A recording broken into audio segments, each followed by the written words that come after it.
আজকে আমরা শুনবো জুলুমকারীর কঠিন পরিণাম। আশা করি সকলে মনোযোগ সহকারে শুনবেন।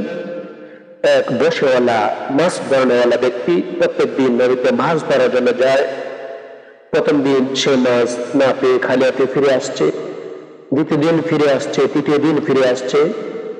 একাধারে কয়েকদিন সে নদীতে মাছ না পেয়ে খালি হাতে ফিরে আসছে। তো তার সংসারটা এই মাছ ধরার উপরে নির্ভর করত। যেদিন ভালো মাছ পাইত ওই দিন তার সংসারে চাল ডাল ইত্যাদি নিয়ে সুন্দর করে খাবারের ব্যবস্থা করা হইতো। কিন্তু যেদিন মাছ পাইত না সে তাদের ঘরের মধ্যে পানি খেয়ে উপবাসে রাত্র চলে যাইত।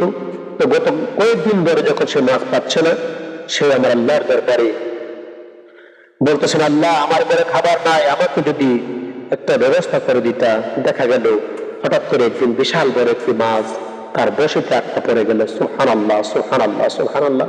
ওই ব্যক্তি ওই মাছটাকে বিক্রয় করার জন্য বাজারে নিয়ে গেল। বাজারে যাওয়ার পরে বাজারের একজন জালের সভাপতি, একজন বিশাল বড় সরকারি দলের নেতা, সে তার চোখে এই মাছটি যখন পড়ে গেল, সে বলতেছেন যে এই মাছওয়ালা, তোমার এই মাছের দাম কত? তো গরিব মানুষ বসেওয়ালা ব্যক্তি বলতেছেন, হুজুর আমার এই মাছের দাম 20,000 টাকা দিতে হবে। তো নেতা বলতেছেন, ঠিক আছে, মাছটা তুমি আমার ব্যাগের ভিতরে ভরে দাও। বসেওয়ালা খুশি হয়ে তার ওই নেতার ব্যাগের মধ্যে যখন মাছটাকে ভরে দিল, নেতা সাহেব চলে যাচ্ছে, মাছের দাম দিচ্ছে না। বসেওয়ালা মাছের দাম চাচ্ছে, নেতা সাহেব দিচ্ছে না। এলাকার মানুষ ডরে কথা বলতেছে না।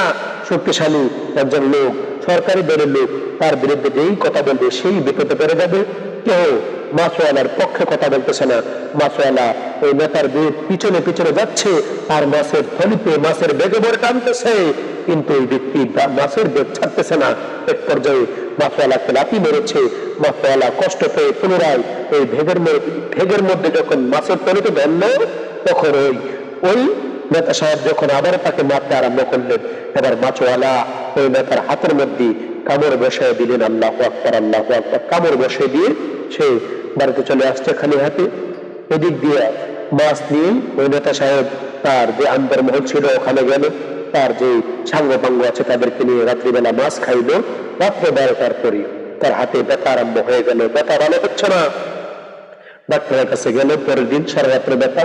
ডাক্তারের কাছে গেল। ডাক্তার সাহেব ওনাকে অনেক ওষুধ দিয়েছে, ট্রিটমেন্ট করেছে, কিন্তু ভালো হচ্ছে না। দেখা গেল কয়েকদিন পরে তার হাতে পচন ধরেছে। ডাক্তার সাহেবের কাছে গেল। ডাক্তার সাহেব তার পচনের জায়গাটাকে কেটে ফেলে দিল। দেখা গেল কয়েকদিন পরে ভালো হওয়ার কথা, কিন্তু পচন আরেকটু বেড়েছে।